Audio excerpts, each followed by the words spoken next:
Good day, everyone. I am Mary Flor M. Cañete, and today we'll be delving into a significant stage of the human lifespan, the middle adulthood. It is often defined as the years between 40 and 65, and this period is far more than just a transition. It is a distinct chapter in life characterized by its own unique societal expectations, evolving roles, emerging opportunities, and importantly, its own set of developmental changes, both physical and cognitive. Now, let us talk about the physical development, the physical changes in middle adulthood. Our journey begins with the physical domain. Middle adulthood can be a time when we start to notice the subtle and sometimes not so subtle effects of aging. Let's focus on some key sensory changes. One of the most common changes involves our eyesight. Many individuals in their early to mid 40s begins to experience presby- presbyopia. Sorry for that. Presbyopia. The term itself comes from the Greek, and then the meaning is old eye, and is aptly described the difficulty in focusing on near objects. It means that you can see near objects, but you can't focus it. This happens because the lens of the eye gradually loses its elasticity, making it harder to accommodate for close-up tasks like reading or using a smartphone. So if you notice our father or mother or someone nga mas tiguang na sa ato, you will notice nga ang ilahang way of reading is something like that. And then if they're using their phone, they're like that. So, you might find yourself holding things further away to see them clearly. This is a nearly universal age-related change, and thankfully, it is often easily corrected with reading glasses or bifocals. On the other hand, we have myopia or nearsightedness.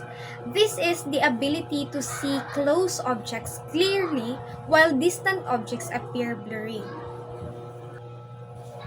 While myopia often develops earlier in life, those who have it will continue to experience it in middle adulthood.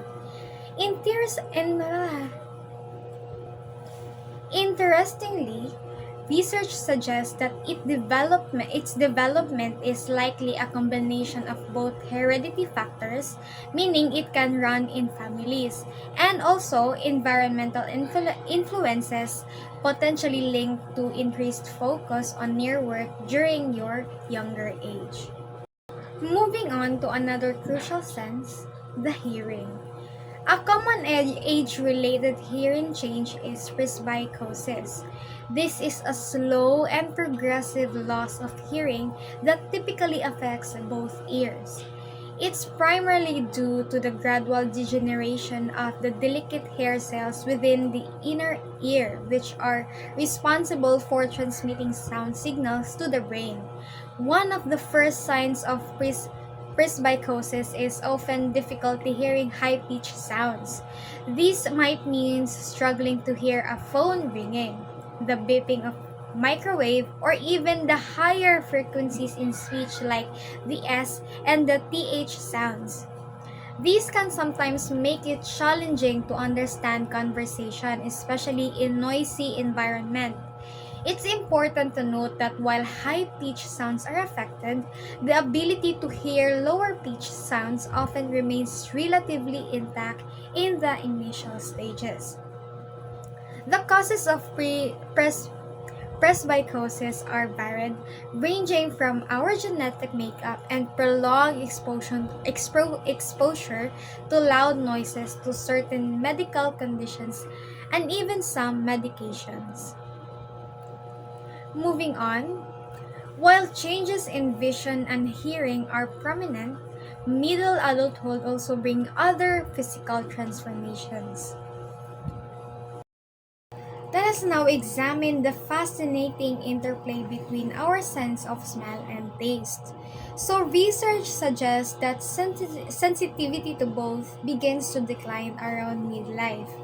Interestingly, these declines appear to be more prevalent in men, individuals with a history of high alcohol consumptions, and adults managing cardiovascular diseases. The connection between smell and taste is more profound than many realizes. So as we chew food, other molecules travel to the olfactory area in our nose, which it plays a crucial role in identifying the specific flavors beyond the basic taste detected by our taste buds, whether it is sweet, sour, bitter, and salty. Think of it this way. So our taste bud tells us sweet, while our sense of smell distinguishes whether the sweetness comes from a grape or an apple. This is why, as we all know, food can taste bland when our nose is black. Unfortunately, the aging process brings about a natural reduction in olfactory nerve fibers in the nose. Furthermore, we experience a decrease in the number of taste buds, and those that remain tend to become less acute, particularly after the age of 60. This often leads to a diminished ability to perceive salty and sweet taste initially. Experts Experts caution against the natural inclination to compensate by adding more salt or sugar to food, as this can potentially lead to other health complications. Moving now to the physical fitness, midlife also brings noticeable change in muscle strength and metabolism. Loss of muscle strength often becomes apparent around the age of 45. So by the time we reach 60, individuals may experience a reduction of 10 to 15% in their maximum strength. This decline is partly attributed to a loss of muscle fibers, which are gradually replaced by fat. Another key aspect of physical fitness impacted by our age is our basal metabolism. So this refers to the minimum amount of energy our body requires at rest to maintain essential functions. There are research that indicates that the energy needed for these vital functions tend to decrease as we age, particularly after satuang age of 40. This can explain why some older adults may find themselves gaining weight even without significant changes in their diet or exercise routine. So, understanding these changes it associated with midlife is crucial for adopting healthy habits and making informed lifestyle choices. While these declines are common, maintaining an active lifestyle, a balanced diet, and regular health checkups can play a significant role in mitigating their impact and promoting overall well-being as we age. Now, we'll be exploring the fascinating changes that occur in our brains and our body as we enter midlife. While aging is a natural process, understanding these changes can help us make informed choices about our health and well being. Let's start with the brain. So there are research that shows that as we age, our brain functions can experience some shifts. For example, sa study ni Zanto o ni Gazelle pag 2014, ila gi-indicate nga ang ato ang brain it processes information slightly slower and then multitasking can be more challenging. These can affect everyday activities that we often take for granted, such as we follow complex instruction, navigating while nag-drive ta, or picking up new skills as easily as before. One significant challenging highlighted by Madden and Langley pag 2003 o kang Stevens and his colleagues is the ability to filter out distractions. So, as we age ko, no, it can become harder for our brains to focus sa kung unsay important o i-ignore kung unsa ang mga irrelevant nga information. Think of trying to have a conversation in a noisy room. So, this might become more difficult as we grow older. So, dili ta makafocus. If nakasaingan ng age, dili na ta makafocus o distinguish unsa may mas importante nga information nga i-take ana nga time. And then, there's a possibility nga dili na kaayo ta makafocus if daghan kaayog noise sa ato ang palibot. That is why if I remembered my mother sa nga niingon siya nga kamo mga batan-on ganahan pa mo sa syudad kay ganahan mo og lingaw, ganahan mo og saba. Pero kami mga tiguang ganahan nami nga moadto og mga probinsya away from the noises so that they can relax because their brain dili na kaayo maka-function o maayo if there's too much noises. Now, let's look at some structural changes within the brain itself. Around the age of 35, ang ato ang brain or sa ilahang mga brain, it begins a gradual process of shrinking. So, ang shrinkage kay ma-start siya sa rate about 0.2% per year and then mo increase siya approximately by 0.5% per year after the age sa 60. So kani nga brain shrinkage kay it is primarily due to a loss of what we call gray matter, especially in a crucial area known as the prefrontal cortex. So ang gray matter kay mo na siya ang brain tissue nga nag-plays a vital role in various functions such as muscle control, ato ang mga memory formations, ato ang emotions, o importantly ang ato ang decision making. Think of it as the main processing center of the brain. And then the prefrontal cortex, it is located at the very front of our brain. And it is particularly important sa mga higher level cognitive functions such as mga planning, mga problem solvings o mga kanang maghimo ka og mga judgment. So, a reduction in gray matter can contribute to some of the cognitive changes we discussed earlier. Now, another important structural component of the brain is myelin.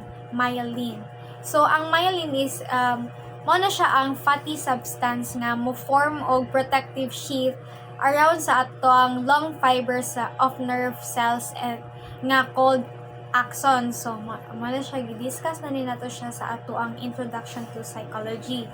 So, kaning myelin sheath kay mo-act ni siya as insulation sa mga electrical wire. Nga mo-help ni siya sa ato ang nerve impulses nga mo-travel faster and more efficiently throughout sa ato ang brain. The faster these signals travel, the quicker our brain can process information. And as we age, ang kaning myelin sheath can begin to break down as mentioned in the information from Cleveland Clinic. So this is my source. And then kaning nga breakdown, it affects the speed at which signals are transmitted, potentially contributing to the slowing down of cognitive processes. So this means that as we grow older, especially if we're in 40 to 60 nga age, kay ang ato ang myelin sheath kay sa tawagan ni mawala na siya or mahinay na siya. That is why dili kayo makaprocess dayon ang brain. The next the text or the presentation also mentions atrophy in a specific area of the brain called the left insula. So if you don't know, atrophy simply means a decrease in the size of a body part or tissue. So in this case, it refers to a shrinking of the left insula. So the atrophy in the left insula, meaning there's a shrinkage in the left insula, or kanang what's a shrinkage? So the left insula is kanang usa siya ka brain region sa ato ang brain nga mag-plays a surprisingly diverse set of roles. So according sa ato ang PPT, it's involved in speech and language processing, particularly the motor planning and control of our articulations. It also plays a role sa ato ang emotional processing, such as empathy, our experience of pain, and anxiety. Also, mo-involve po ni siya og social cognition og ato ang internal awareness sa ato ang bodily states og ato ang senses na ginatawag natong interception. Interestingly, atrophy in the left insula has been linked to a common experiences known as the tip of the tongue phenomenon. So, ang the tip of the tongue phenomenon, it is defined by Shafto and its colleague in 2007, and that it is that frustrating feeling when you know a word but you can almost say it but you can't just quite access it. So these experiences become more frequent for some individuals as they age, and the changes in the left insula might contribute to this. So if you will experience it, sa mo na siya ang katong kanang mo na ka nga unsa man gid to siya, kay bawog man ko ato pero dili gid na ko mahinumduman, mo na siya ang tip of the tongue. And then part or like ang left insula or like ang atrophy of the left insula, mo na siya ang one of the reason nga nung naay-ing-ana nga mga phenomenon. Now, can we slow down cognitive decline? So while some cognitive changes are a natural part of aging, there's a good news that research suggests we might be able to influence the rate of this decline. So education, while not preventing aging itself, it may build a cognitive reserve, allowing individuals to maintain a higher level of function for a longer period, as indicated by my sources. There are two key ways to support brain health. First is staying physically active. So, ang exercise it's not just for our bodies. It is also strongly linked to better brain structure and function, and regular physical nga activity maka-improve ni siya sa ato ang blood flow to the brain, and then mo promote ni siya og growth sa ato ang new brain cells. Next is keeping the mind engaged. So just like our muscles, ato ang brain needs exercise pod. So ang activities such as reading, writing, and engaging in mentally stimulating work maka-help siya og maintain sa ato ang cognitive function. Now, let us proceed to the structural and systematic changes in the age 40 and 60s. So, as we transition through our 40s and 60s, our body undergoes a variety of structural and systematic changes that extend beyond the well-documented changes in the brain. Kani nga mga natural process is influenced by a combination sa atong genetics, sa atong lifestyle o mga environmental factors. While the rate and the extent of these changes can vary significantly between individuals, understanding these common trends can empower us to make informed choices about our health and well-being during these important life stages. The following slides, we will delve into a specific examples of these changes affecting our hair, skin, body compositions, bones, and cardiovascular system, and lastly, our respiratory system. So now let us proceed. First is the hair. The changes in hair are primarily related sa atoang related siya sa activity sa atoang melanocytes. So ang kani siya nga cells kay responsible ni siya sa sa atong production sa atoang melanin. So as we age kay ang atoang ang melanocyte activity kay mo naturally mo decrease siya, and then mo ni siya ang makaresult sa less pigment sa atoang mga new hair strands. Mo ni siya ang rason nganong magka-gray hair ang mga mga older people. In addition to color changes, hair follicles may also shrink. Nya mo-produce siya og finer and thinner nga hair. And then hormonal shifts, particularly sa mga babaye during og after sa menopause, pwede po siya maka-contribute sa hair thinning or sa changes sa mga texture.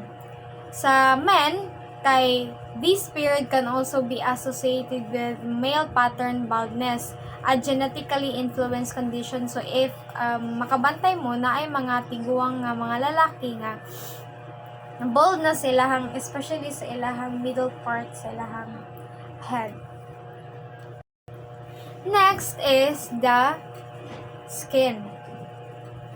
So skin, it is the noticeable change in our skin during these decades as a result of several interconnected factors. The thinning of the subcutaneous fat layer not only contributes to less firmness but also it reduces the skin cushioning and insulation. Ang napod tayo ginatawag na the stiffening of collagen, nga mo primarily which is the primary structural protein sa atoang skin, and then this leads to a loss of elasticity and formation sa atoang mga wrinkles. Simultaneously, the breakdown of elastin fibers which mo provide siya sa atoang skin og ability nga mo stretch and mo recoil, and then it further contributes to sagging and less smooth texture. So, mo na siya magka-wrinkles ta. And then additionally, cell turnover in the epidermis or the outer layer of skin nya it slow downs, and then it potentially leading to a duller complexion and slower of wound healing. And then also exposure to environmental factors like UV radiation over the years, kay it can also accelerate these changes. Mo lead siya og mga sunspots, uneven pigmentation, mo increase pod ang fragility sa ato ang skin. Now let us proceed sa body composition. So the shift in body composition during middle age is a significant area of change. So the tendency to gain weight is often linked to a gradual decrease in metabolic rate, meaning the body burns fewer calories at rest. These coupled with potentially less physical activity can lead to increased fat accumulation, particularly around sa atoang tiyan or abdomen. In addition, there can be a loss of lean muscle mass or ato ang ginatawag nga sarcopenia. It further contributes sa slower metabolism niya, ma-reduce po dato ang strength. The subtle loss of height is primarily due to the compression and dehydration of the intervertebral disc sa ato ang spine. So kani nga disc kay moact ni siya as shock absorber, and then as they lose moisture and become less pliable, the overall height of the spine decreases slightly. Then we'll proceed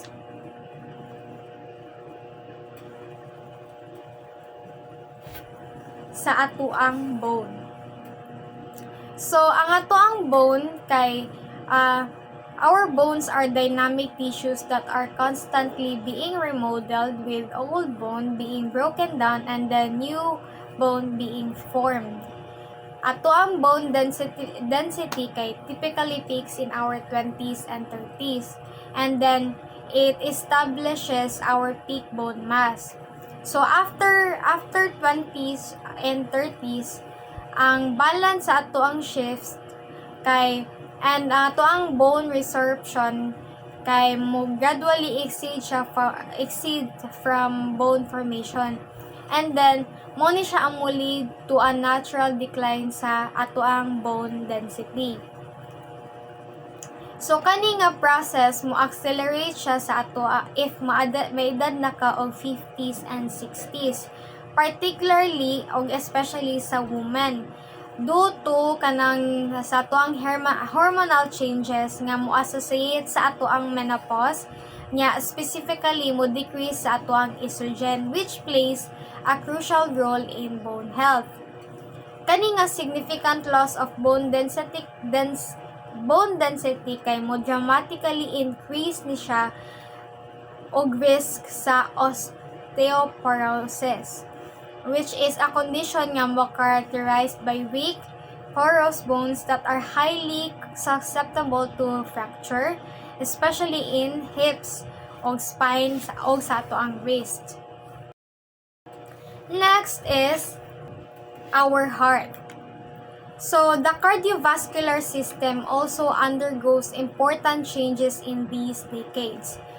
Ang signs sa atoang heart disease may begin sa mga around 40s and 50s.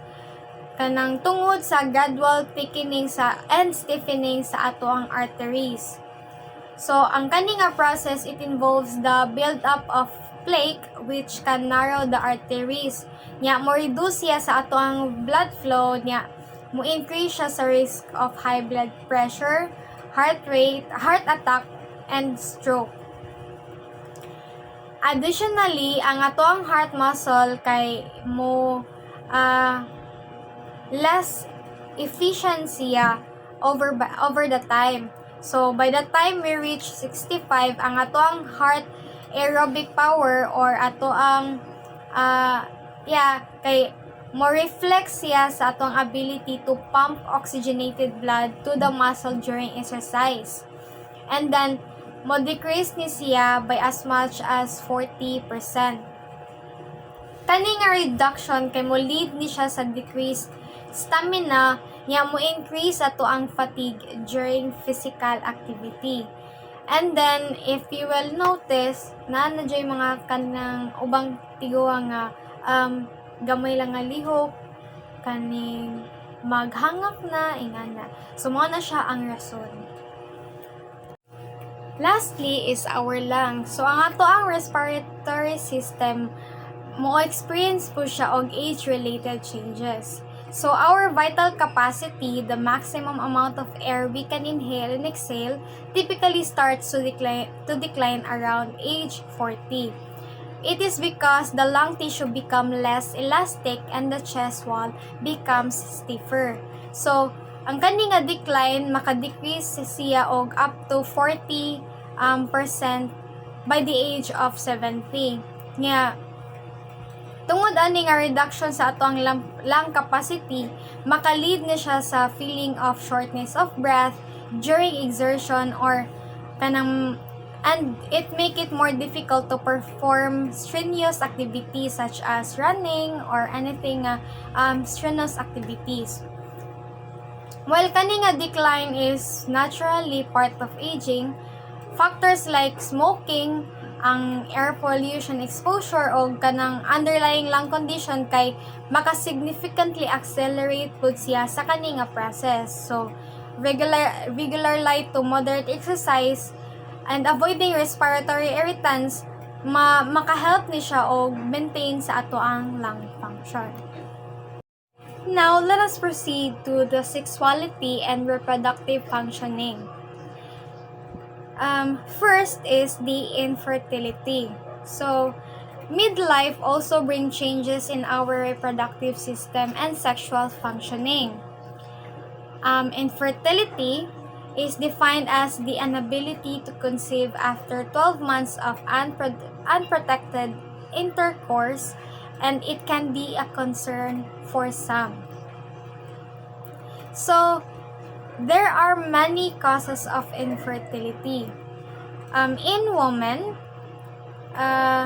fertility naturally declines after the late 20s with a more significant drop in the 30s, and then infertility becomes more common in the 40s. Nga naman nga kanang mo decrease ang infertility if mo abot ta sa mga 40s nga edad. So, this can be due to the decline in the quality of ova or ato ang ginatawag nga eggs. And the blocked fallopian tubes often caused by infections or hormonal disorders like polycystic ovarian syndrome. In men, there are many causes of infertility, and then it includes if men kay there's a low sperm count na lang or poor sperm mobility, as well as kaning ginatawag na to nga black ejaculatory ducts nga mo'y mo prevent og release sa sperm.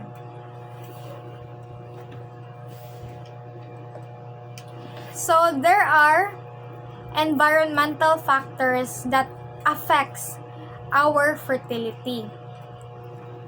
It is also important to note that several environmental factors can impact fertility in both men and women.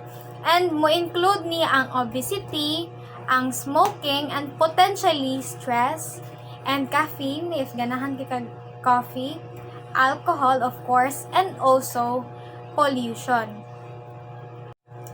Now let us talk about menopause.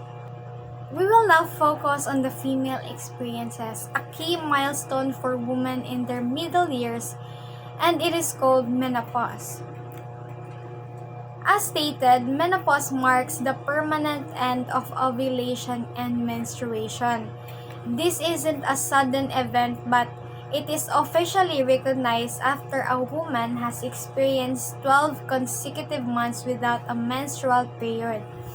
Think of it as kanang ang ovaries, it essentially ceasing their primary reproductive function. The average age sa mga babae nga menopause is 49 years old. Pero, it is important to remember that this is just an average age. The natural range can vary. It typically falling between mga edad 46 o 52 years of age. There are many factors nga nung magka-menopause ta or like kanang sayo atong menopause, such as genetics, ato ang lifestyle, and certain medical conditions nga maka-influence sa woman nga maka-experience og menopause. And it is also a natural biological process niya. It is also a significant transition sa woman's reproductive life. Now, leading up to this point of complete cessation of menstruation is a transitional phase known as the menopausal transition. So, ang kaning transition, it typically begins sa woman in mid-30s or mid-40s. It can be quite variable in its duration. Mo last siya og about 3 to 5 years. Pero there are some cases nga it can be shorter or longer. So during ani nga stage, ang atuang ovaries mo begin siya og wind down sa production of mature ova or eggs. Crucially, there's also a significant decline sa atuang production of estrogen, which is a key female hormone nga responsible sa atoang wide range of bodily functions such as the regulating sa atoang menstrual cycle. Yeah. As a direct consequence ani kay ato ang menstruation mas mo regular or like mas mo less regular. And then woman may experience changes in the flow sa ilahang period which pwede siya ma-heavier nya pwede po siya lighter than usual. And then there may be longer or shorter intervals between period. So the term climacteric is often used more broadly to encompasses the entire period of hormonal, physical, and psychological changes surrounding menopause, including the first year after a woman's final menstrual period. This entire transition can bring about various symptoms as the body adjusts to these hormonal shifts. Turning our attention now to the male experience during midlife, we also see notable changes in sexual function. So, let us now tackle about the male sexual functioning changes. One of the primary hormonal shifts sa mga men is ang ilahang decline or mo-decline na ilahang testosterone. This is the principal male sex hormone, and then it plays a vital role in libido, muscle mass, bone density, and other function. Interestingly, kani nga decline mo it typically begins around mga age 30 sa mga laki. Nya mo occur siya relatively steady about muad siya like 1% a year. So, while these gradual processes, the cumulative effects over time can contribute to various noticeable changes. This may include sa pag-decrease sa sexual desire sa mga laki, mo change po ang ilahang energy level, and also mo reduce ilahang muscle mass, and lastly, potentially ilahang mood alterations. And it's important to emphasize that this is a normal physiological process, although the degree to which individual man experiences these changes can vary significantly. In addition to hormonal changes, there can also be changes in sperm quality with age. So, there are researchers that suggest that as men age, ang ilahang quality sa ilahang sperm kay mo decline. These can manifest in several ways. It includes the reduced sperm motility or katong ability sa sperm to move effectively, and also the changes in sperm morphology or ang shape and structure sa sperm. These changes can affect fertility, and some studies suggest potential increase of risk of certain birth defects associated with sperm from older fathers, although this is an area of ongoing process.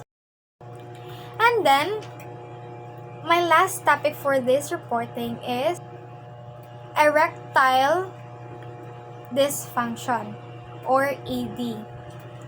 So, another potential change that some men may experience during midlife is erectile dysfunction. And as defined, erectile dysfunction is the persistent inability to achieve or maintain an erection firm enough for satisfactory sexual performances. So, it is crucial to understand that occasionally, difficulty achieving an erection is common and can be due to various temporary factors such as pwede siya stress or fatigue. However, ang ED or erectile dysfunction, it is characterized by their inability being a frequent and ongoing issues. The prevalence of ED, it tends to increase sa atoang age or sa ilahang age, mga laki. Although it's not an inevitable part of aging and can affect men of all ages. So it means dili lang or like kaning erectile dysfunction dili lang siya mo limit sa mga lalaki nga naa sa midlife but also about everyone can experience it depending sa ilahang life or depending sa ilahang way of living. Various underlying factors can contribute to erectile dysfunction. And then these includes physical conditions such as if naay sila cardiovascular diseases, pwede po diabetes, and hormonal imbalances, as well as psychological factors such as if ang laki kay stress or naay anxiety and depression.